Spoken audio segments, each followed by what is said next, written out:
तो जो लोग टाइम से आते हैं वो फिर बीच में डिस्टर्ब होते हैं। तो आज जैसा कि मैंने बोला था कि करंट अफेयर्स हम पढ़ने वाले हैं। तो करंट अफेयर्स में हम सबसे पहले आज हम थोड़ा बैकवर्ड चलेंगे, क्योंकि अभी अप्रैल ख़त्म नहीं हुआ है, तो अभी अप्रैल की मैगज़ीन आई नहीं है। तो अभी हम मार्च का उठा लेते हैं। तो मैगज़ीन्स में जनरली क्या होता है कि सब कुछ होता है, सब कुछ इन द सेंस सबसे पहले आपको जनरल इंपॉर्टेंट करंट अफेयर्स बताएंगे, फिर उसमें बैंकिंग फिनेंस का होगा, इकोनॉमी होगा, बिजनेस होगा, इंटरनेशनल अफेयर्स होगा, नेशनल अफेयर्स होगा, स्टेट लेवल का होगा, स्कीम्स और कमिटीज़ होंगी, एग्रीमेंट्स होंगे, अपॉइंटमेंट्स होंगे, रैंक्स होगी, रिपोर्ट्स होगी, स्पोर्ट्स करंट अफेयर होगा, सबमिट्स होंगे, अवार्ड्स होंगे, इंपॉर्टेंट डेज होंगे, डिफेंस के होंगे, साइंस एंड टेक्नोलॉजी होंगे, और भी जितने सारी चीज़ें हैं वो एक एक करके हम सारे डिस्कस करेंगे। तो बहुत सारी चीज़ें होती हैं, बट हमारे लिए जो काम किया हम उसी को डिस्कस करेंगे। तो विल स्टार्ट विद मार्च वाले में। एक्चुअली जो मार्च वाला महीना होता है उसमें थोड़ा फेबररी पुराने ही मंथ का देते हैं, क्योंकि मार्च लिख देते हैं बट सारी जो इन्फॉर्मेशन होती है वो पुरानी फेबररी मंथ की होती है। तो ऐसे ही मैं मार्च वाला लिखा है, बट आई थिंक ये सारी इसमें फेबररी वाली न्यूज़ है। तो एक 94th ऑस्कर अवार्ड हुआ था 2022 में। अब देखो ऑस्कर ऐसे बहुत सारे वो होते हैं आपके, क्या बोलते हैं, अवार्ड सेरेमनी फिल्मों से रिलेटेड, बट ऑस्कर थोड़ा सा ज़्यादा लोग देखते हैं और लोगों को पता है, तो इसलिए कभी कभी आपको ऑस्कर से रिलेटेड क्वेश्चन आ जाते हैं। इसके अलावा एक बाफ्टा होता है, British academy of film awards.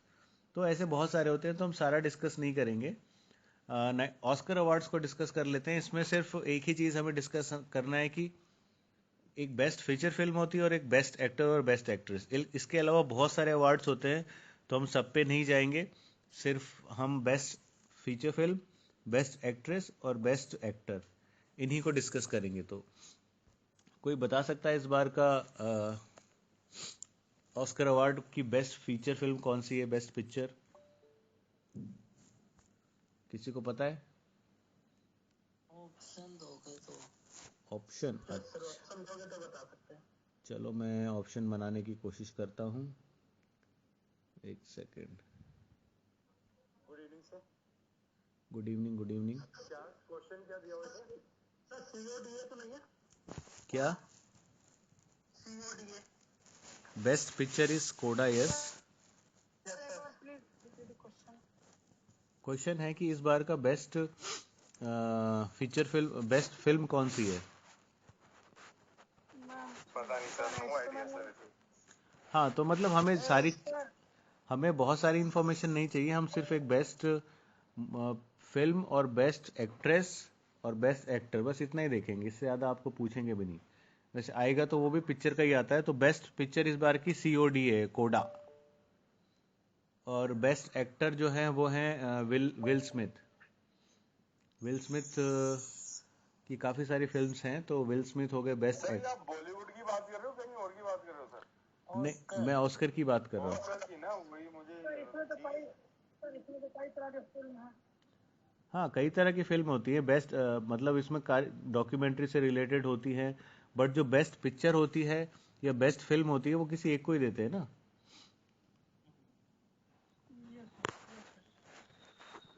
तो बेस्ट पिक्चर इज कोडा। आगे चलते हैं। फिर एक बाफ्ता भी होता है ब्रिटिश का, लेकिन उसको डिस्कस नहीं करेंगे, ऐसे बहुत सारे हैं, तो दैट इज नॉट इम्पॉर्टेंट। फिर उसके बाद एक बड़ा इवेंट है मिस वर्ल्ड 2021। ये किसको मिला है?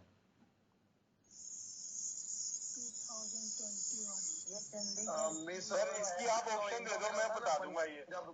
हाँ, पंजाब की है सर। चंडीगढ़ से है, चंडीगढ़ से है। नाम मुझे हरसिमरन कुछ ऐसे करके नाम है सर। आप ऑप्शन दे दो, ये बता दूंगा मैं। हाँ, हरमन। अच्छा, अब अपना बंद रखें, वो बंद कर ले।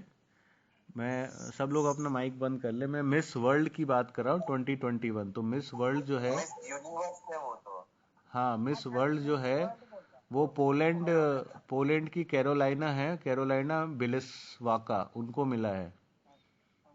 ठीक है, तो मिस वर्ल्ड 2021 पोलैंड की है, कैरोलाइना। तो आप लोग इसको देखो, बहुत सारी इन्फॉर्मेशन आएंगी, तो आप लोग इसको कोई ट्रिक बना के याद रख पाएंगे तो अच्छा होगा।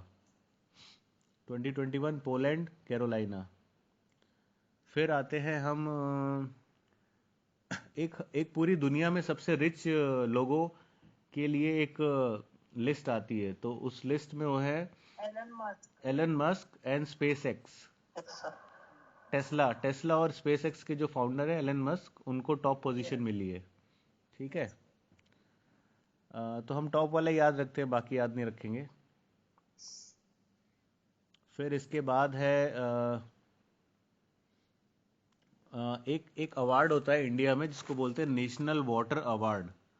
तो नेशनल वाटर अवार्ड 2022 का किसको मिला है?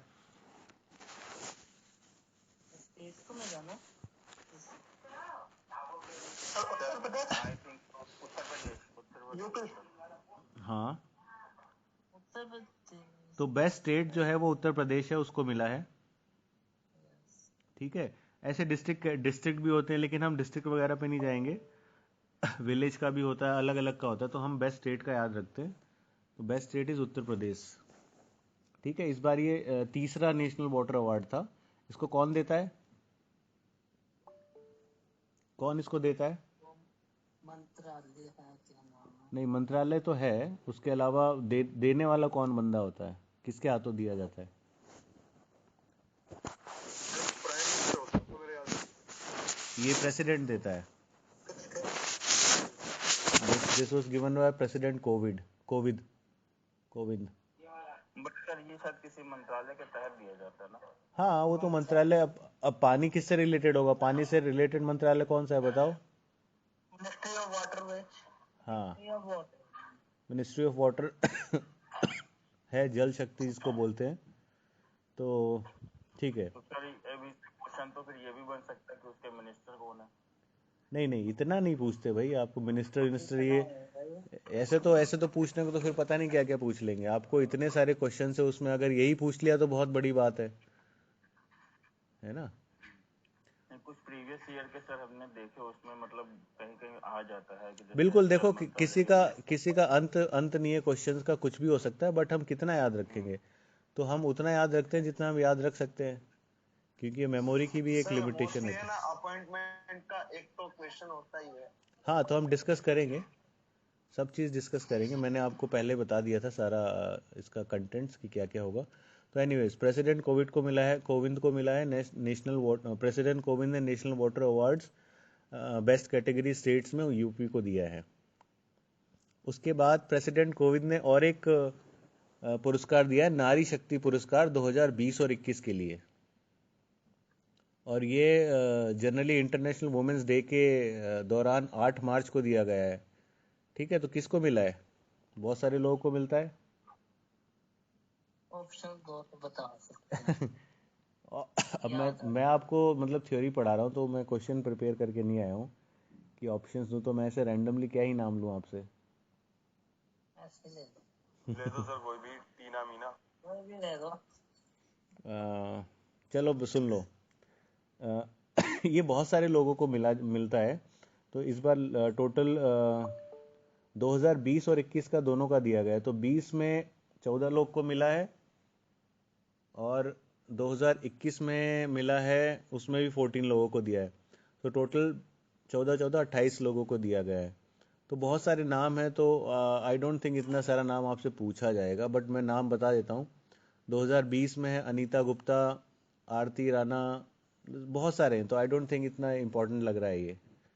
अब कोई भी आ सकता है इन 28 में से। तो ये याद रखना इम्पॉसिबल है। हाँ, इसमें से अगर कोई एक्स्ट्राऑर्डिनरी किसी को किसी काम के लिए मिला हो तो फिर मैं देखता हूँ। सर मेरा मैं जो स्कूल में रहता हूँ ना, उसका जो प्रिंसिपल मैम है उसको मिला नारी क्या नाम शक्ति है? Award ma'am. क्या नाम है? उसका नाम गार्गी गुप्ता है सर। गार्गी गुप्ता। अभी देख लेते हैं। सर मोस्ट प्रोबेबली वो 18 या 19 में हो सकता है। हाँ, तो 18 या 19, 2019। इस बार का नहीं है, इस बार का नहीं है। नहीं नहीं सर। हाँ, सर कुछ बच्चे हैं ना, माइक पे बहुत फास्ट से बोल रहे हैं तो वो कान में फट रहा है, और आपका आवाज बहुत धीमा आ रहा है, तो वॉल्यूम फुल कर रहे हैं ना, तो वो बच्चों की आवाज कान में फट रही है। एक काम करें, सब लोग अपना माइक ऑफ कर ले, मैं ही बोलता हूँ, है ना? सब लोग ऑफ कर लें। तो मैं क्वेश्चन नहीं पूछूंगा, I just give you the information. अगर कुछ इंपॉर्टेंट होगा तो पूछ लूंगा। और सब लोग ऑन ना करें, मैं बाय नेम बता दूंगा कि कौन बताएगा। तो सब लोग ऑफ कर ले अपना माइक। नेक्स्ट है freedom of the world 2022 report. तो इसमें क्या होता है कि ये freedom of the world report जो होती है, ये बेसिकली डेमोक्रेसी और फ्री सोसाइटी के लिए होती है। मतलब कि कोई भी कंट्री में कितना ज़्यादा डेमोक्रेसी है और सोसाइटी जो है उसकी फ्री, अपनी बातों को एक्सप्रेस करने के लिए, और कितनी ज़्यादा फ्रीडम है उस कंट्री में। तो इंडिया को जो दर्जा दिया गया है वो पार्टली फ्री का दिया गया है। पार्टली फ्री मतलब पूरी तरह से फ्री नहीं है। यहाँ पे काफ़ी सारी पाबंदियां हैं। तो बस आप इतना याद रखें, फ्रीडम ऑफ वर्ल्ड 2020 रिपोर्ट में इंडिया को पार्टली फ्री का दर्जा दिया गया है। नेक्स्ट है India finishes top ISSF world cup, international shooting sports federation. नहीं इतना important. 6 Indian airports named ASI world.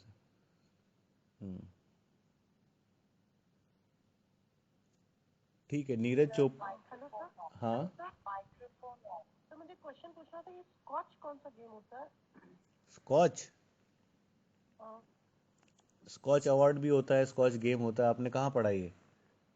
ये करंट अफेयर्स में ही मैंने पढ़ा है। तो स्कॉच में दीपिका नाम की शायद लड़की थी, उसने मिक्स में और एक दो मतलब गोल्ड मेडल जीते थे स्कॉच में।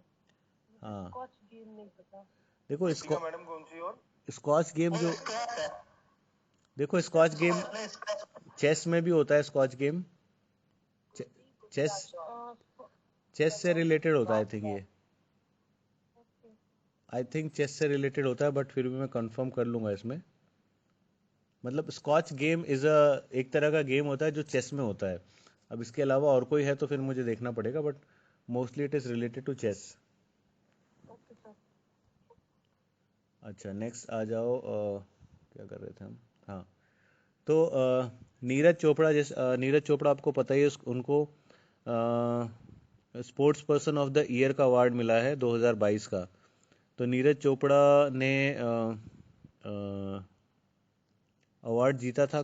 बता सकते हैं कौन सा? कोई भी एक बंदा मैं बताता हूँ, वो बताएगा। लेट अस से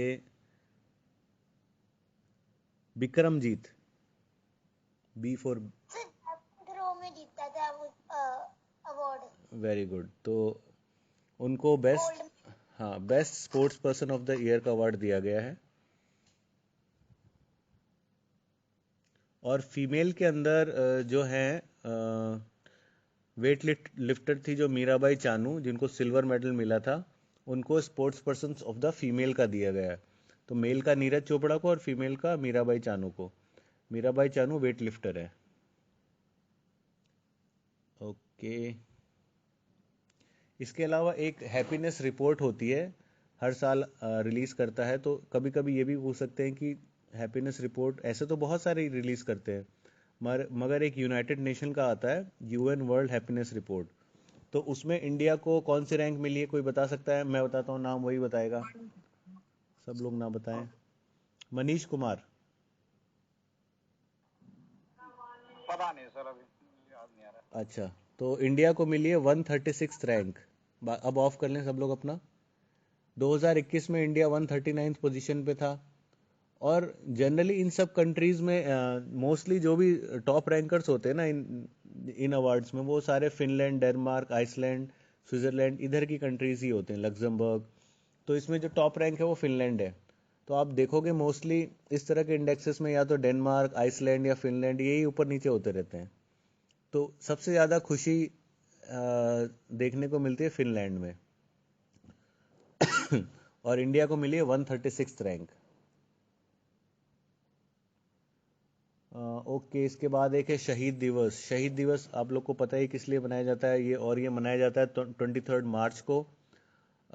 इसको सर्वोदय डे भी बोला जाता है। And this is the death anniversary of हमारे जो 3 फ्रीडम फाइटर्स थे, भगत सिंह, सुखदेव और राजगुरु। उनके डेथ एनिवर्सरी के रूप में मनाया जाता है। देन एक्सक्यूज मी सर, हाँ, सर फिर 30 जनवरी को क्या मनाया जाता है? 30 जनवरी को भी शहीद दिवस मनाते हैं, बट वो in the memory of Mahatma Gandhi, ऐसा। है ना। 23 मार्च। सर मैंने बल्कि महात्मा गांधी के नहीं, मैंने सुना जो शहीद उधम सिंह थे ना, हाँ हाँ। उनसे रिलेटेड भी सर शहीदी दिवस मनाया जाता है। महात्मा गांधी का तो मैंने कभी नहीं सुना कि 30 जनवरी को शहीद दिवस है। ये जो उधम सिंह है उनसे रिलेटेड बनता है सर।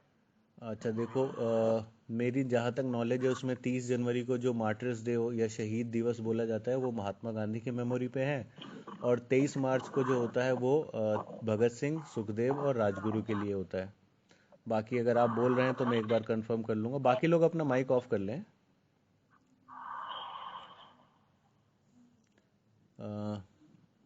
तो ये था, क्योंकि जो मैं एक बार 30 जनवरी उधम सिंह वाला कंफर्म कर लूँगा, बट 30 जनवरी वाला श्योर है महात्मा गांधी के लिए भी होता है।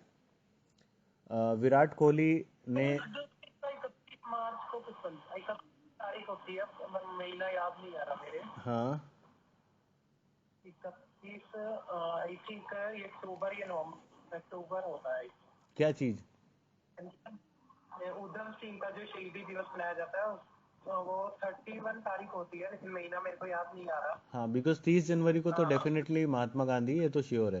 बाकी नहीं, वो जो आपको याद आ रहा है वो वल्लभ सिंह, वल्लभ भाई पटेल, वो होता है। चलो कोई बात वो नहीं। अलग है। उधम सिंह का हमारे हरियाणा में बनाया जाता है, ये ज्यादातर स्टेट में नहीं बनाया जाता क्योंकि वो हरियाणा के थे। अच्छा, फिर ये हो सकता है क्योंकि वही हमारे यहाँ मेरे को पता है शहीदी दिवस मनाया जाता है। देखो अपना अपना उधम स्टेट सिंह वाइज। को हाँ वो अलग स्टेट में नहीं बनाया जाता क्योंकि वो हरियाणा के थे ना। हाँ, ओके ओके, अब डिस्कशन बंद करें। तो जो नेशनल लेवल पे होता है, एक वो 23 मार्च को होता है और 30 जनवरी को होता है। इसके अलावा स्टेट लेवल पे हो सकता है अपने अपने अलग मनाते हो लोग। तो स्टेट लेवल वाला अगर आप स्टेट कॉम्पिटिटिव एग्जाम दे रहे हैं तो उसमें आ सकता है, बट एसएससी वगैरह में स्टेट लेवल का नहीं पूछते, नेशनल लेवल का ही आता है। नाउ एक Phelps celebrity brand valuation report है। I don't think it's important, but इसमें विराट कोहली ने टॉप किया है, तो बस एक नाम के रूप में याद रख लें। फिर तो ये कुछ जनरल करंट अफेयर्स था। अब बैंकिंग से रिलेटेड आ जाते हैं, banking and financial current affairs. तो बैंक ऑफ महाराष्ट्र ने एक प्रोजेक्ट लॉन्च किया है, बन बैंक सखी, उड़ीसा में। तो याद रख सकते हैं बैंक सखी किसने लॉन्च किया। वैसे मोस्टली एसएससी में ऐसे बैंकिंग से हार्डकोर ऐसे नहीं आते, ये बैंक वाले ही पूछते हैं, जो बैंकिंग के स्पेशल एग्जाम होते हैं वही पूछ सकते हैं। एसएससी के अंदर आपको ऐसे नहीं पूछेंगे कि किसी पर्टिकुलर बैंक ने क्या लॉन्च किया है। ये बहुत टिपिकल हो जाता है क्योंकि बहुत सारे बैंक है, तो ऐसे याद रखना एसएससी वालों के लिए इज़ नॉट, मतलब बहुत टफ हो जाता है। तो ये स्पेशली बैंकिंग वालों से ही पूछ सकते हैं क्योंकि हर बैंक अपना अलग अलग स्कीम या प्रोजेक्ट लॉन्च करता रहता है। तो हाँ, अगर बड़ा बैंक है जैसे reserve bank India, reserve bank of India अगर कुछ लॉन्च करता है तो वो थोड़ा सा इंपॉर्टेंट होता है, अदरवाइज तो बहुत सारे बैंक अपना अपना करते रहते हैं। तो इसमें बहुत सारे बैंकों का दिया है, तो मैं वो सब उतनी डिटेल्स में नहीं जाऊंगा। हाँ, रिजर्व बैंक ऑफ इंडिया ने एक बुकलेट लॉन्च की है, be aware, be capital E bracket में ए, तो बी अवेयर को ए को ब्रैकेट में रखा है। तो ये बेसिकली किसके लिए, ये एक ऑपरेशन है जिसमें जो फ्रॉड करने वाले होते हैं, यूज्ड बाय फ्रॉड, जो भी मोड। हाँ मैं बोलना चाहता हूँ सर, इकोनॉमिक्स क्या एसएससी के लिए इम्पोर्टेंट है सर? देखो, इकोनॉमिक्स, जनरल इकोनॉमिक्स इंपॉर्टेंट है। एसएससी में तो सारे ही क्वेश्चन आते हैं ना, सबसे सारे टॉपिक से क्वेश्चन आते हैं। तो अगर आप छोड़ना चाहो तो छोड़ सकते हो, एक या दो ही क्वेश्चन होंगे, ज़्यादा नहीं होते, बट जनरल आता है, ऐसे ऐसे जो आम आदमी के लिए होता है। Okay sir. तो रिजर्व बैंक ऑफ इंडिया ने एक बुकलेट लॉन्च करी है बी अवेयर के नाम से, जिसमें कि जो फ्रॉड करने वाले होते हैं उनका कॉमन जो ऑपरेशन करने का तरीका होता है उसके बारे में बताया गया है।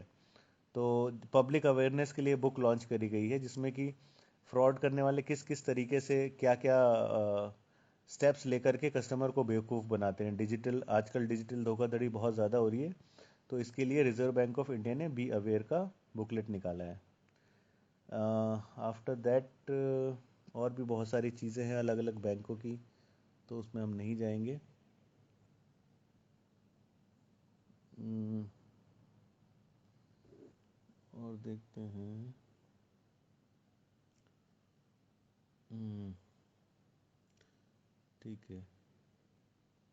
ओके, अब थोड़ा सा इकोनॉमी करंट अफेयर्स पे आ जाते हैं।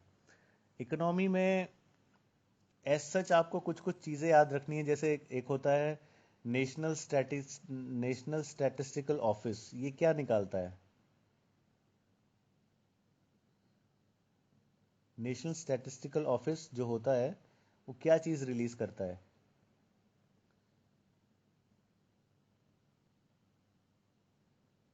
तो जनरली ये क्या होता सर है, नहीं पता। इसको शॉर्ट फॉर्म में एनएसओ बोलते हैं।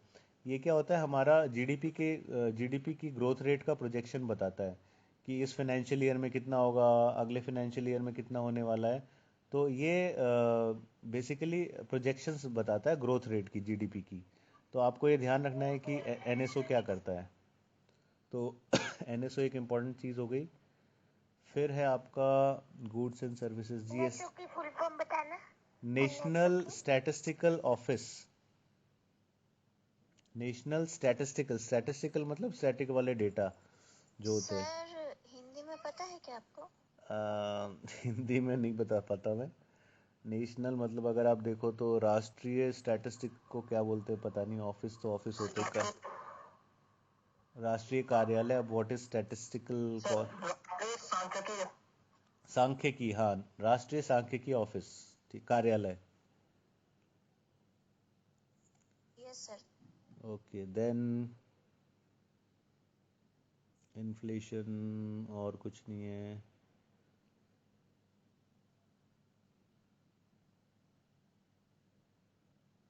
ओके, देन बिजनेस आ गया, बिजनेस करंट अफेयर्स।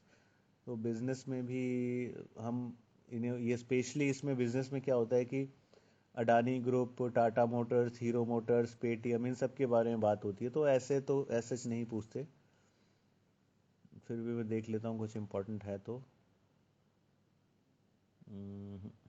ओके, अब इंटरनेशनल करंट अफेयर्स पे आ जाते हैं। इंटरनेशनल में तो काफ़ी सारी चीज़ें आ जाती हैं। तो अभी जैसे आपको पता है रशिया ने यूक्रेन पे अटैक कर रखा है। तो रशिया ने यूक्रेन के काफ़ी सारे प्लेन को डिस्ट्रॉय कर दिया है।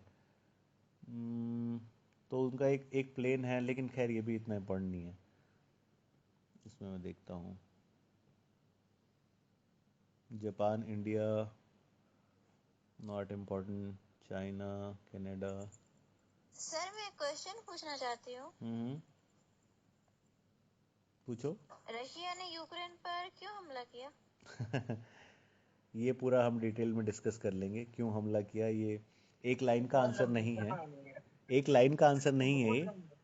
इसमें काफ़ी सारी चीज़ें इन्वॉल्व हैं, पॉलिटिक्स इन्वॉल्व है, सर सब कुछ। नाटो में तो नहीं इसके यूक्रेन नाटो में यूक्रेन युक्त होना चाहता था, इसलिए नहीं इसके अमेरिका की उस्कानी से तो सुनो वो भी सुनो, सर। इसके बहुत सारे डायमेंशंस हैं, तो अभी हम उस पर नहीं जाएंगे।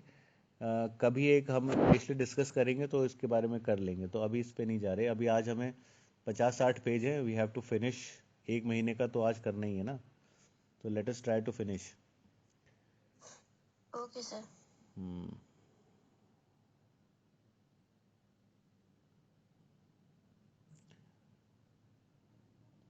Then International Monetary Fund, Hungarian parliament, Bangladesh, Mahatma Gandhi green triangle. अच्छा, अभी आज़ादी का अमृत महोत्सव चल रहा है, सब लोग को पता ही होगा। तो उसी के तहत एक महात्मा गांधी ग्रीन ट्रायंगल, ये मडागास्कर एक जगह है, वहाँ पे इसको लॉन्च किया है। और किस किस वजह से लॉन्च किया है? टू मार्क द आज़ादी का अमृत महोत्सव। तो इसमें जो इंडिया के एम्बेसडर है मडागास्कर में, अभय कुमार, उन्होंने वहाँ पे आज़ादी का अमृत महोत्सव सेलिब्रेट किया है, इनाग्रेटिंग ग्रीन ट्रायंगल। ठीक है, तो महात्मा गांधी ग्रीन ट्रायंगल के नाम से अगर पूछें कहाँ पे लॉन्च किया गया है, तो ये एम से महात्मा, एम से मडागास्कर। तो मडागास्कर में किया गया है। सर ये मडागास्कर जगह कहाँ पे है? मडागास्कर ये जो अफ्रीका है ना, अफ्रीका के नीचे एक ये आइलैंड है, अलग से थोड़ा सा दूर हटके एक आइलैंड है। तो मडागास्कर वहाँ पर है, अफ्रीका के पास नीचे। क्या चीज है क्या? जिसके बारे में आप अभी बात कर रहे थे? ऐसे ही एक एक प्रोग्राम, ये तो आइलैंड है, जगह का नाम है मडागास्कर। मैंने बोला महात्मा गांधी ग्रीन ट्रायंगल है ना, ये एक मतलब हमारी आज़ादी का जो वो मतलब एक इमारत होगा ना सर? हाँ ऐसे ही कुछ होगा, तो उसको लॉन्च किया गया। आपको क्या है क्या नहीं, ये बस नाम याद रखो, इतना डिटेल में नहीं जाना है हमें। ओके क्या सर। नाम है सर? एक बार नाम फिर से बता दीजिए। Mahatma Gandhi green triangle. Green triangle. Green triangle, हरा green triangle. Triangle. Yes yes.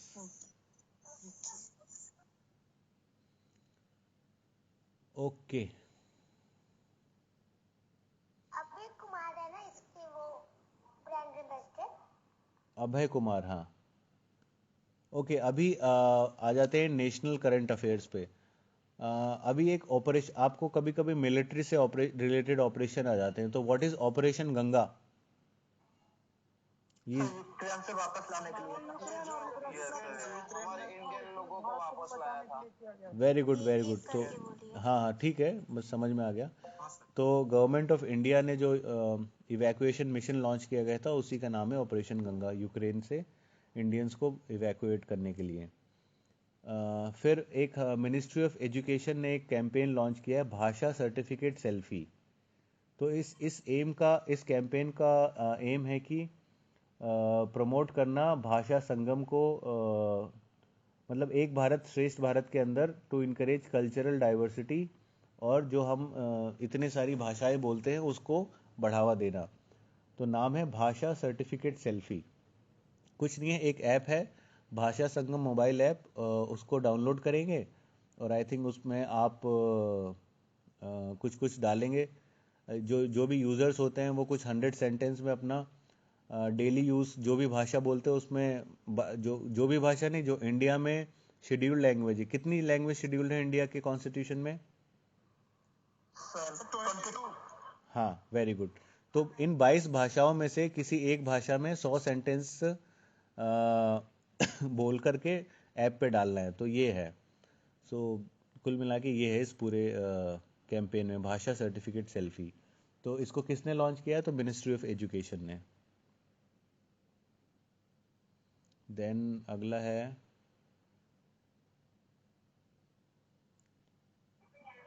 Sir I think so कि सर इसमें तो यही ना कि आप जिस भी भाषा में जो भी जानकारी चाहें वो मिल सकती है। वो भी मिल सभी सकती है, हाँ भाषाएं हाँ हाँ, वो भी मिल, yes that is all, that is also correct, ये भी मिल सकती है।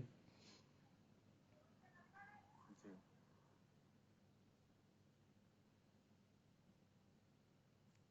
उसके बाद है prime minister Pune metro is not important.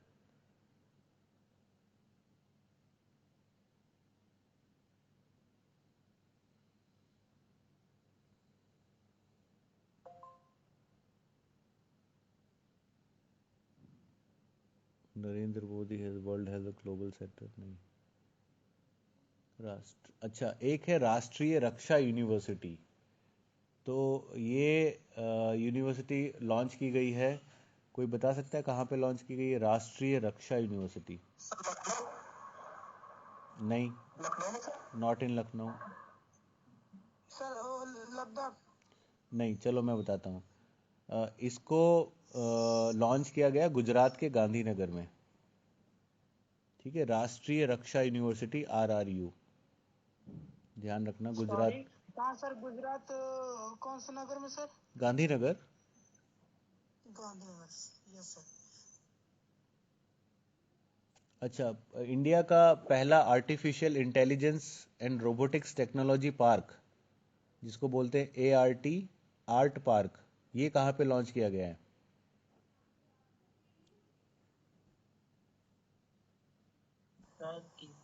Orissa में। चलो माइक ऑफ कर ले, माइक ऑफ कर ले। जो भी इससे आर्टिफिशियल इंटेलिजेंस या रोबोटिक्स या टेक्नोलॉजी से रिलेटेड होती है ना, वो मोस्टली बेंगलोर में होती है। ठीक है, बेंगलोर में है। हाँ, तो ये बेंगलोर में लॉन्च की गई है आर्ट पार्क, जिसको बोलते हैं artificial intelligence robotics and technology park, Bangalore Karnataka. Then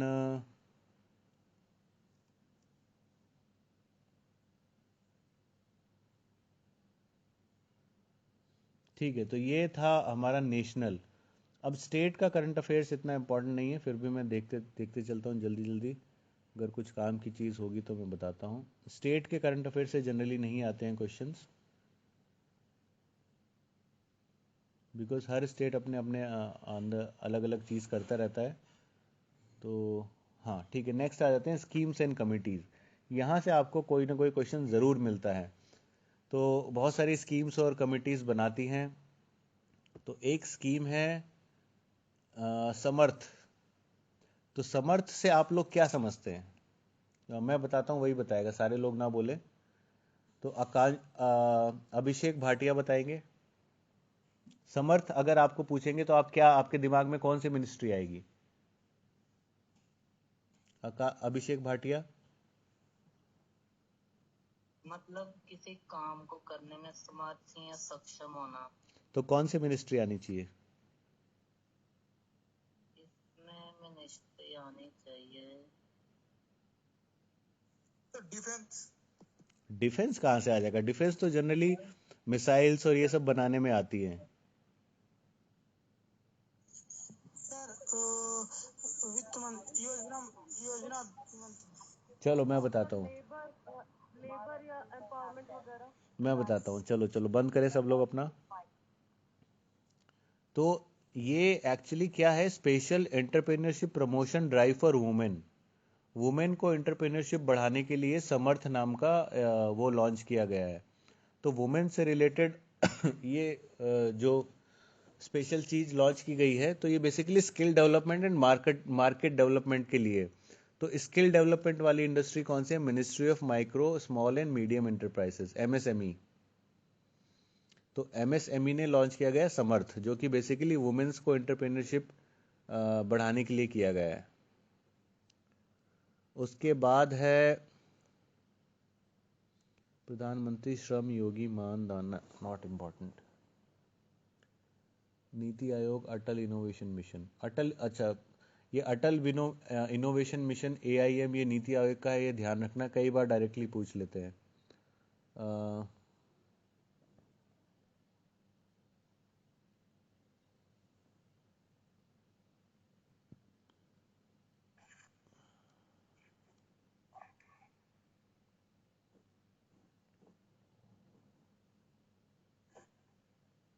उसके बाद मेमोरेंडम, इसकी इम्पोर्टेंट नहीं है।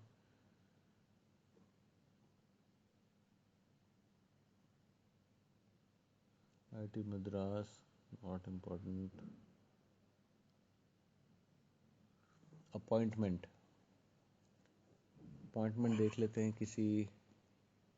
जनरली अपॉइंटमेंट्स बहुत सारे होते हैं, तो हमें सारे नहीं अपॉइंटमेंट्स याद करने हैं। जो इम्पोर्टेंट अपॉइंटमेंट्स होंगे उसके बारे में डिस्कस कर लेंगे। यूनिवर्सिटी ग्रांट कमीशन इतना इम्पोर्टेंट नहीं है। LIC, Swiss international, DOI money, नहीं इसमें भी नहीं है कुछ।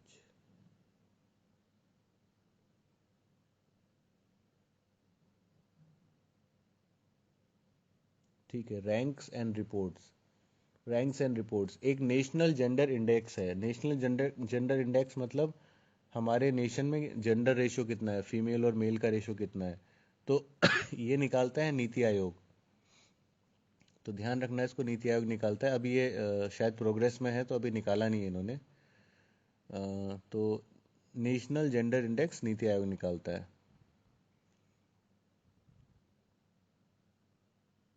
फिर एक है हमारा IPCC रिपोर्ट। IPCC क्या होता है? किसी को पता है IPCC क्या होता है? हाँ, Indian panel on climate change. तो इसने क्या बताया है कि जो अभी एक्सट्रीम क्लाइमेटिक कंडीशंस हो रही हैं, एक्सट्रीम क्लाइमेटिक कंडीशंस मतलब बहुत ज़्यादा ठंड पड़ती है, बहुत ज़्यादा गर्मी आती है, बाढ़ आ जाती है, ड्रॉट आ जाती है। तो उसमें जो साउथ एशियन कंट्रीज़ हैं, वहाँ पे साउथ एशियन कंट्रीज़ में बहुत ज़्यादा फूड का खतरा है। साउथ एशियन कंट्रीज़ में हमारे इंडिया और पाकिस्तान आ जाते हैं। तो ये जो बताया एक्सट्रीम कंडीशंस, बहुत ज़्यादा खतरा है इंडिया और पाकिस्तान और जो भी साउथ ईस्ट कंट्रीज़ हैं। तो इसने बोला है कि एक एक टर्म कॉइन किया है, वेट बल्ब। अगर हमने इन एमिशंस को कम नहीं किया, तो तो हमारा temperature in in south Asian countries का टेम्परेचर इतना कम हो जाएगा कि उसको उसने नाम दिया वेट बल्ब। तो वेट बल्ब टेम्परेचर्स, इसका मतलब क्या है, ये हीट और ह्यूमिडिटी को मेजर करेगा which will exceed 31 degree Celsius, और जो कि ह्यूमंस के लिए बहुत खतरनाक हैं। तो if the emissions are not reduced तो the wet bulb temperature in India, और ये वेट बल्ब टेम्परेचर क्या करता है, ये मेजर करता है हीट और ह्यूमिडिटी को। तो ये 31 डिग्री तक बढ़ जाएगा, जो कि अब अभी तो अभी कितना है, 40-42 तो अभी हो जाता है, तो इसमें और ज़्यादा बढ़ोतरी हो जाएगी। तो फिर ये जो है बहुत डेंजरस हो जाएगा, बहुत ज़्यादा गर्मी हो जाएगी। तो दिस इज़ आईपीसीसी रिपोर्ट। तो इसमें एक वेट बल्ब है। तो जनरली अगर आपसे पूछेंगे वेट बल्ब क्या होता है, तो wet bulb is a measurement of heat, temperature and humidity. आप सोचोगे कुछ और, वेट बल्ब से तो कुछ और ही मतलब निकल रहा है, but this is actually to major heat and humidity. फिर एक सस्टेनेबल डेवलपमेंट रिपोर्ट है 2021 की। तो 2021 की जो रिपोर्ट है, इसमें इंडिया को 120th पोजीशन मिली है। तो याद रखना है इसको, sustainable development report. Sustainable development report क्या बताता है, कि ये बताता है कि जो हमारी कंट्री की जो प्रोग्रेस हो रही है, एसडीजी के कुछ गोल्स है। कोई बता सकता है कितने गोल्स हैं एसडीजी के, सस्टेनेबल डेवलपमेंट? यस, 17 गोल्स हैं। तो ये जो सस्टेनेबल डेवलपमेंट रिपोर्ट या इंडेक्स की हम बात कर रहे हैं, ये इन 17 एसडीजी गोल्स में उस कंट्री ने कितना परफॉर्मेंस किया है उसके बारे में बताता है। तो इंडिया का 120 है। तो एज यूजुअल जो टॉप किया वो फिनलैंड ने किया है। फिनलैंड ने अभी एक हमने पहले भी देखा था, उसमें भी किया था। ओके, उसके बाद एक सिपरी करके डेटा रिलीज होता है। सिपरी का मतलब होता है Stockholm International Peace Research Institute. ठीक है, ये क्या बताता है, ये बताता है कि कौन सी कंट्री कितना आर्म का ट्रांसफर कर रही है, कितना लेन देन हो रहा है। जो वारफेयर के लिए मशीन गन्स या गोले बारूद, तोप, ये सबसे ज़्यादा इंपोर्ट एक्सपोर्ट कौन कर रहा है, उसके बारे में ये रिपोर्ट निकालती है सिपरी। तो स्टॉकहोम निकालता है, स्टॉकहोम इंटरनेशनल पीस रिसर्च। तो अगर ये आर्म का कंट्रीब्यूशन डीलिंग कम होगी तो पीस होगा, नहीं तो पीस नहीं होगा। तो इसमें दो कंट्रीज को बताया गया है कि इजिप्ट, ऑस्ट्रेलिया एंड चाइना, ये सबसे ज़्यादा इंपोर्ट करने वाले कंट्रीज हैं आर्म का, हथियारों का। ठीक है, देन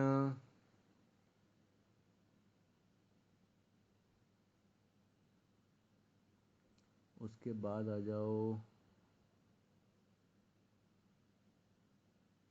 हाँ, दुनिया की सबसे पोल्यूटेड सिटी कैपिटल, उसमें दिल्ली का नाम आया है। तो दिल्ली को दुनिया की सबसे पोल्यूटेड सिटी कैपिटल घोषित किया गया है IQ air 2021 world air quality report ने।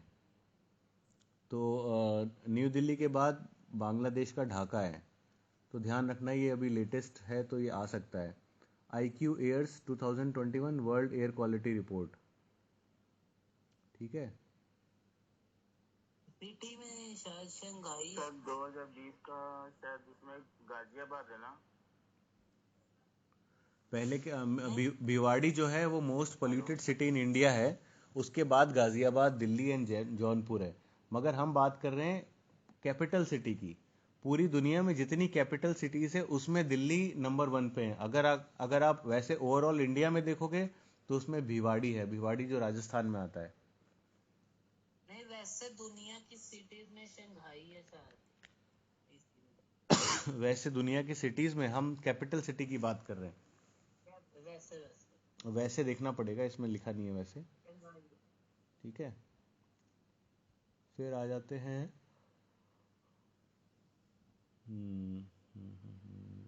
Sports current affairs. Sports current affairs में बहुत सारे स्पोर्ट्स होते हैं, तो हम थोड़ा सा काम वाले स्पोर्ट्स देखते हैं।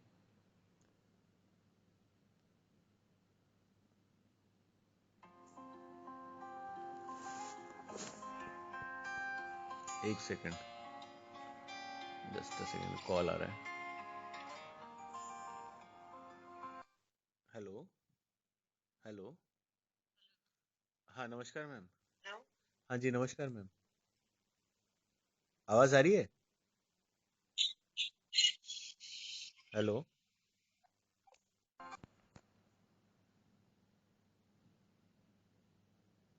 ओके, आगे चलते हैं। ICC women's cricket World Cup अभी स्टार्ट हो गए, मतलब स्टार्ट हुआ था 4 मार्च को 2022 में। तो किसने जीता ये? ऑस्ट्रेलिया। पक्का? किसने कहा? IC Australia. ऑस्ट्रेलिया ने। Okay okay okay, good. Next देखते हैं।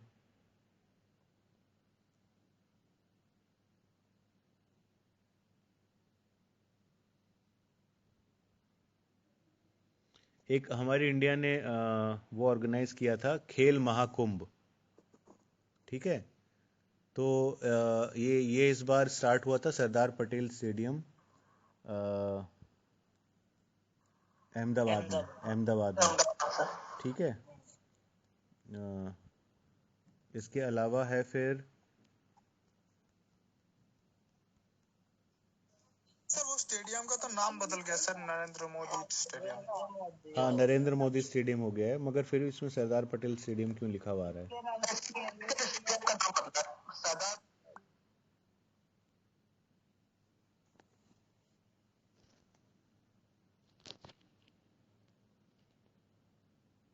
सर आपने आईसीसी वर्ल्ड कप फीमेल का किसको बोला, किसने जीता है? क्या चीज? आईसीसी वर्ल्ड कप आपने बोला ना, जीता किसी ने? ऑस्ट्रेलिया ने। Australia, Australia. ऑस्ट्रेलिया। एक्चुअली कोई बोल रहा था, उसकी आवाज फट रही थी, समझ नहीं आया, इसलिए मैंने हाँ, थोड़ा। बाकी लोग अपना माइक ऑफ कर ले। ओके, नेक्स्ट देखते हैं।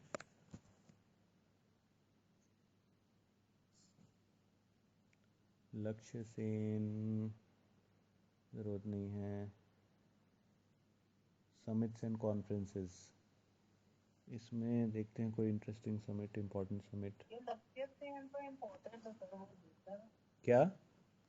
ये लक्ष्य सेन वाला तो इम्पोर्टेंट है। लक्ष्य सेन? हाँ। क्या, कौन है ये बताओ? ये वो जीता ना, आई थिंक क्या था, मुझे भूल गया। लक्ष्य सर बैडमिंटन से। हाँ हाँ, हाँ, ये तो इम्पोर्टेंट है काफी। शटलर है ये, सिल्वर मेडल जीता है। हाँ, और इंडिया का ही था जो इसने गोल्ड जीता था, आई थिंक। इंडिया का, इंडिया का कौन है गोल्ड जीतने वाला? नहीं तो। नहीं, इंडिया नहीं, लक्ष्य सेन को सिल्वर मिला था। हाँ, दूसरा कोई और था। चलो आगे देखते हैं। नेक्स्ट जल्दी से करते हैं, बहुत पेजेस है अभी, 33 पे पहुंचे हैं, अभी 51 पेजेस हैं। अच्छा, एक विंग्स इंडिया 2022 है, किसी को पता है विंग्स इंडिया क्या है? विंग्स इंडिया अवार्ड्स, तो नेचुरली विंग्स है तो एरोप्लेन या प्लेन से रिलेटेड होगा, तो इसको Ministry of Civil Aviation and FICCI इन्होंने निकाला है, ऑर्गेनाइज किया है। लार्जेस्ट सिविल एविएशन है, कमर्शियल। तो बेसिकली इसमें क्या करेंगे, new business investment policy formation, ये सब है। तो Wings India Awards is related to, या रिलेटेड टू मतलब हमारा एविएशन सेक्टर से है, तो इसमें मिनिस्ट्री ऑफ सिविल एविएशन है, उससे रिलेटेड है ये। फिर उसके बाद बिम्स्टेक। अच्छा, बिम्स्टेक किसी को पता है बिम्स्टेक क्या होता है?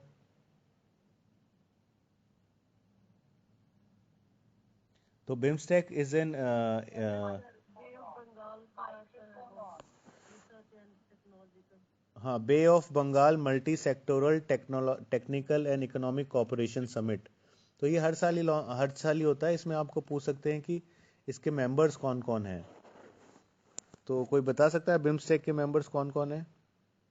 बांग्लादेश है, म्यांमार है, और सर श्रीलंका है, हाँ श्रीलंका भी है, थाईलैंड है, इंडिया है, नेपाल है sir, Nepal, Malaysia.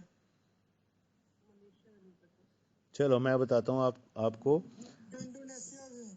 Bangladesh, India, Myanmar, देखो बिम जो होता है BIM, तो बांग्लादेश इंडिया म्यांमार थे पहले, फिर श्रीलंका आया तो S आ गया, और फिर थाईलैंड आया। ठीक है, तो Bangladesh India Myanmar Sri Lanka Thailand, इसके अलावा और कोई है? सर नेपाल भूटान भी है शायद। मेरा बीच में अल्फाबेट। कौन है? इंडोनेशिया, सॉरी सर, इंडोनेशिया भी तो था।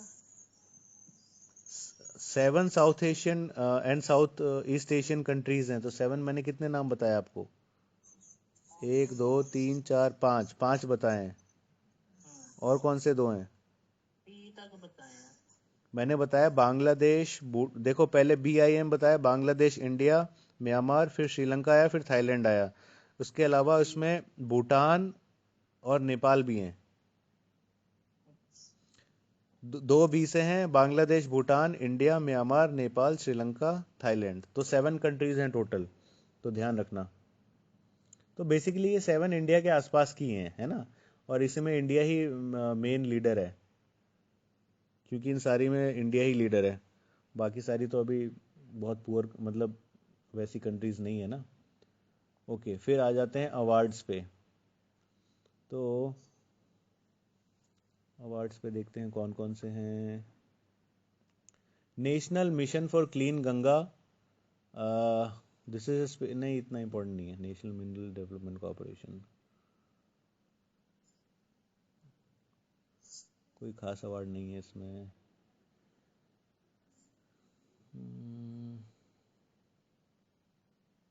सुरेश रैना को अवार्ड मिला है स्पोर्ट्स आइकन अवार्ड, जो कि मालदीव स्पोर्ट्स अवार्ड 2022। अब ये अपने सुरेश रैना तो बहुत फॉर्मर इंडियन क्रिकेटर हैं पुराने, तो उनको मिला था, और ये sports icon award Maldives sports award 2022 के लिए दिया गया उनको। उसके बाद एक देवेंद्र झाझरिया है, किसी को पता है कौन है? Yes sir, Zeppelin thrower. हाँ, तो इनको पद्म भूषण अवार्ड मिला है। ठीक है, ये पहले पैरा एथलीट हैं जिनको पद्म भूषण अवार्ड मिला है, तो ध्यान रखना, इंपॉर्टेंट है ये। एक हाथ वाला। हम्म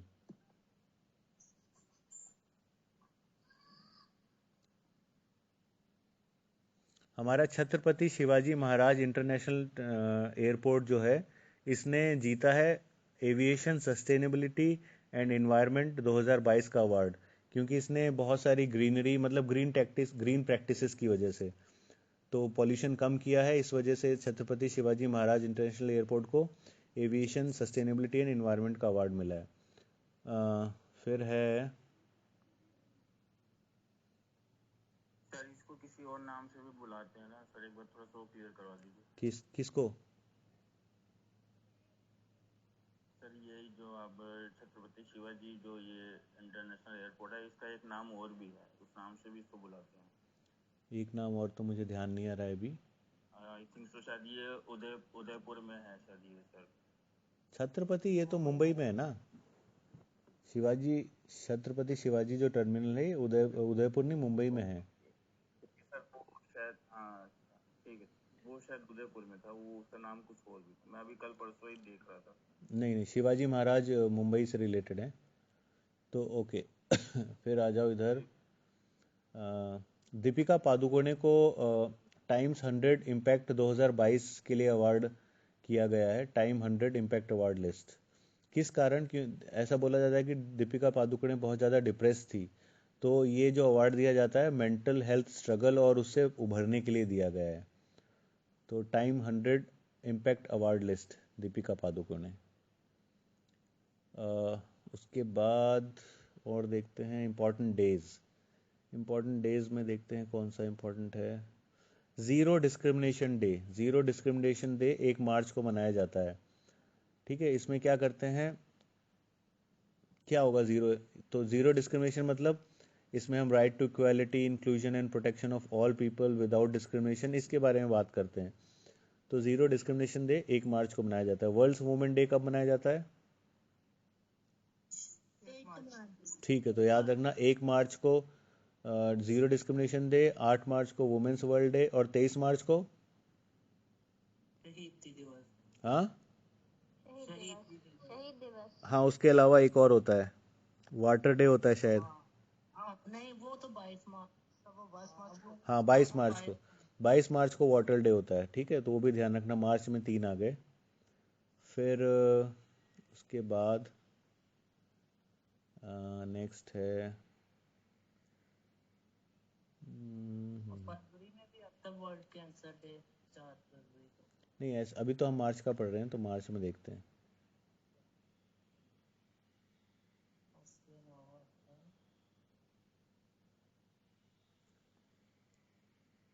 बहुत सारे हैं, बट हम इतना सारा याद नहीं रख सकते, इम्पोर्टेंट इम्पोर्टेंट देख लेते हैं।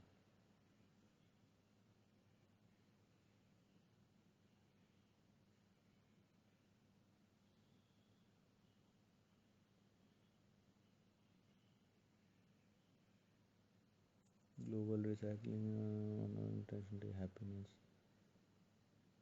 वर्ल्ड ओवरऑल,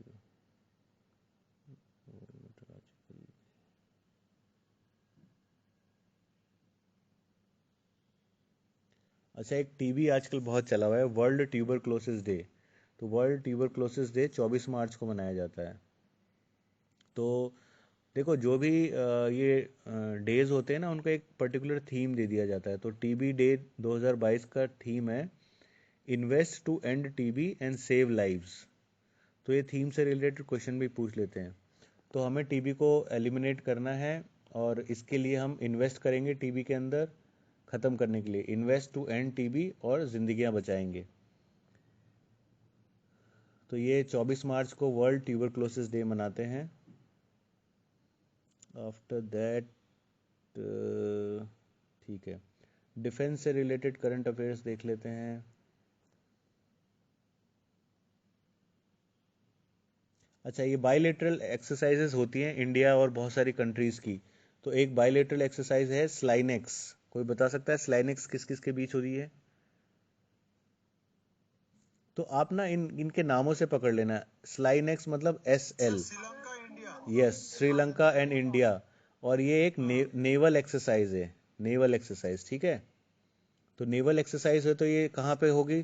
तटीय क्षेत्रों में, तो विशाखापट्टनम में हुई। भारत महासागर, विशाखापट्टनम, बे ऑफ बंगाल। हाँ उसी साइड, इंडियन ओशियन रीजन में है ना। उसके बाद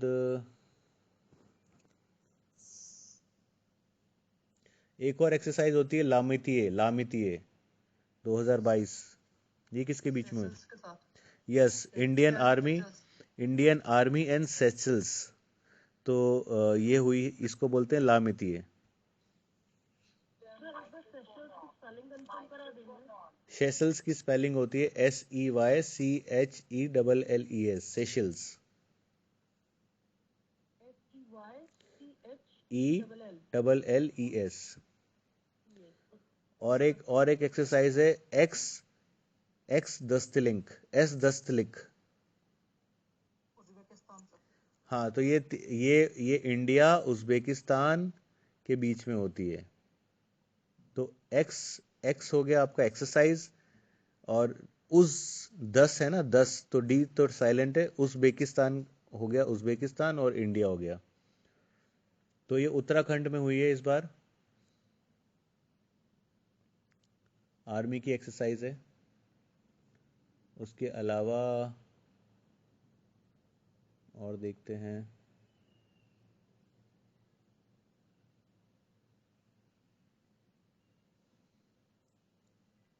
बस इतना ही। साइंस एंड टेक्नोलॉजी पे आ जाते हैं। Science and tech, National Science Day. National Science Day किसके उस पे मनाया जाता है?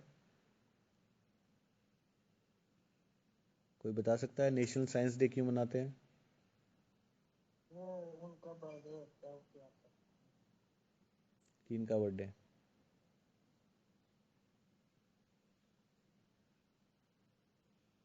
उनको अवार्ड वो भी मिला था।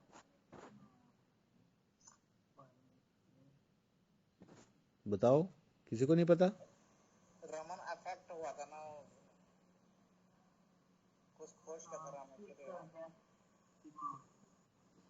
हाँ, नेशनल साइंस डे जो बनाया जाता है वो 28 फरवरी को बनाते हैं, और ये किसके उपलक्ष्य में बनाते हैं? Doctor CV Raman. ठीक है, very good. Okay, microphone of कर लें। उसके बाद और कोई इम्पोर्टेंट नहीं लग रहा है इसमें। अब है बुक्स एंड ऑथर्स। अब देखो बहुत सारी बुक्स हैं, मगर हम इतनी सारी बुक्स को तो याद नहीं रख सकते। देखता हूँ कोई इम्पोर्टेंट है तो।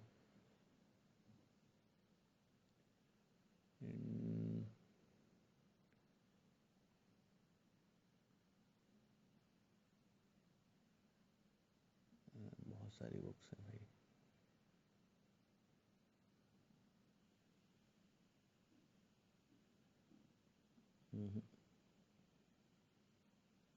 मिसेलेनियस करंट अफेयर्स, मिसेलेनियस में देख लेते हैं।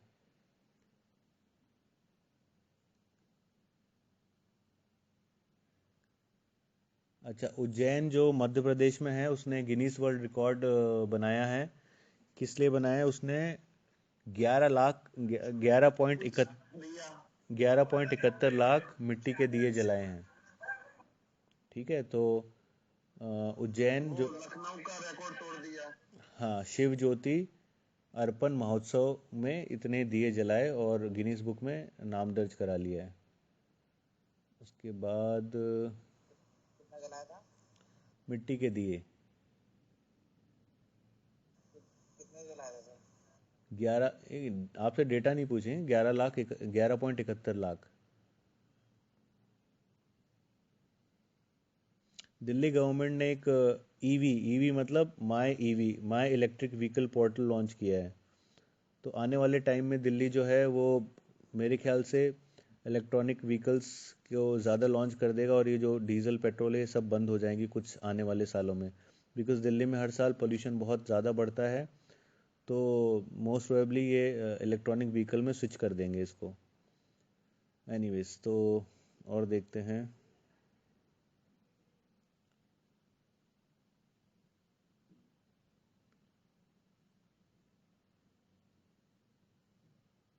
National Mission for Clean Ganga. कौन से क्रिकेटर की डेथ हुई है अभी? Legendary Australian cricketer. Yes, Shane Warne की डेथ हुई। हाँ हाँ।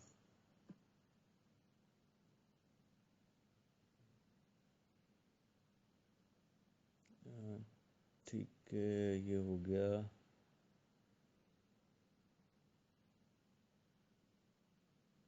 अच्छा, आप लोग को हेडक्वार्टर्स वगैरह पता है सबके, जो भी काफ़ी सारे हाँ सर, थोड़ा थोड़ा तो पता है। तो वो हेडक्वार्टर्स जैसे नेशनल डेवलपमेंट बैंक कहाँ है? सर ऐसा है ना, new development bank sir. Sorry, new development bank का हेडक्वार्टर कहाँ है? हाँ sir, Shanghai. Yes, Shanghai China में है। Very good.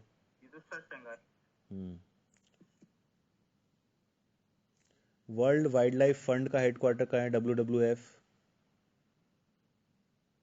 चलो, WWF का हेडक्वार्टर ग्लैंड स्विट्जरलैंड में है। तो हेडक्वार्टर से रिलेटेड भी क्वेश्चंस आते हैं बहुत सारे। और मैं देखता हूँ और क्या है।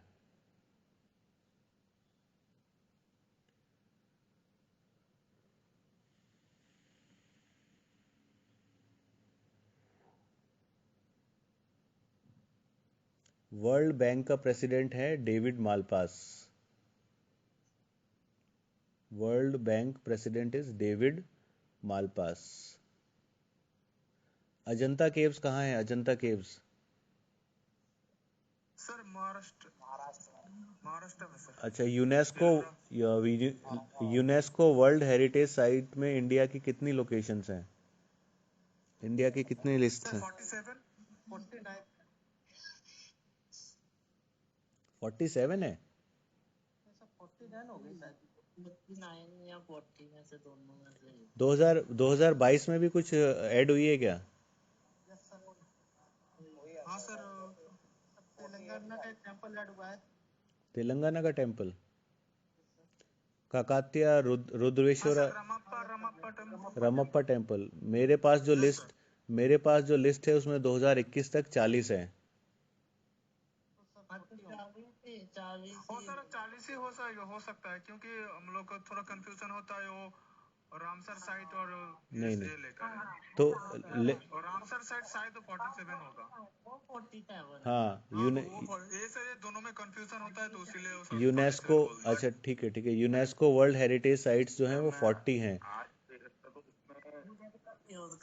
लेटेस्ट जो 2021 में, अच्छा आप लोग बंद करें अपना माइक ऑफ करें। जो लेटेस्ट 2021 में है वो 2 साइट्स ऐड हुई हैं, जैसे किसी ने बताया रामप्पा टेम्पल तेलंगाना और गुजरात में धोलावीरा। ये 2021 में हुई है, 20 में एक भी नहीं हुई। 2019 में पिंक सिटी जयपुर हुई थी। 2018 में एक हुआ था Victorian Gothic and art deco ensembles Mumbai में। ठीक है, तो 17 में एक था हिस्टोरिक सिटी अहमदाबाद, 18 में एक था विक्टोरियन गोथिक आर्ट मुंबई में, 19 में एक था पिंक सिटी जयपुर में, 20 में एक भी नहीं है और 21 में 2 हुई हैं। तो total 40 UNESCO world heritage sites हैं। ठीक है, तो आज इतना ही रखते हैं। कल हम फिर से थोड़ा सा स्टैटिक वाले पे जाएंगे और उसके बाद मंडे ट्यूसडे वेडनेसडे में फिर एक दिन और करंट अफेयर्स ले लेंगे। तो ऐसे ऐसे करके हम दोनों चीज़ करते चलेंगे। संडे नहीं, अच्छा सॉरी, कल संडे, हाँ संडे क्लास नहीं होगी, मंडे को लेंगे अब।